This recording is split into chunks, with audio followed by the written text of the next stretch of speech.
আসসালামু আলাইকুম রহমতুল্লাহ। আজকে আমরা দেখব সৌদি আরবিয়ার মেডিকেল স্ট্যাটাস কিভাবে চেক করতে হয়। প্রথম আপনি যে কোনো একটা ব্রাউজারে চলে যাবেন।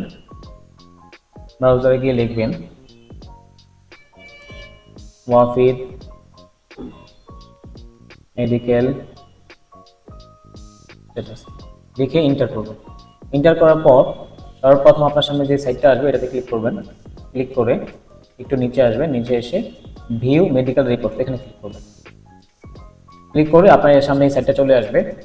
এটা চলে আসার পরে যে এখানে লেখা আছে, আপনি দুইটা অপশন দিয়ে আপনি আপনার মেডিকেল স্ট্যাটাসটা চেক করতে পারবেন, যে আপনার মেডিকেলটা ফিট আসছে কিনা বা আনফিট আসছে কিনা বা পেন্ডিং আছে কিনা, ইন প্রসেস আছে কিনা। একটা ওয়ে হচ্ছে পাসপোর্ট নাম্বার, একটা হচ্ছে ওয়াফিট স্লিপ নাম্বার দিয়ে। তো আমরা পাসপোর্ট নাম্বারটা দিয়ে চেক করব। এখানে হচ্ছে আপনার পাসপোর্ট নাম্বারটা দিয়ে দিবেন।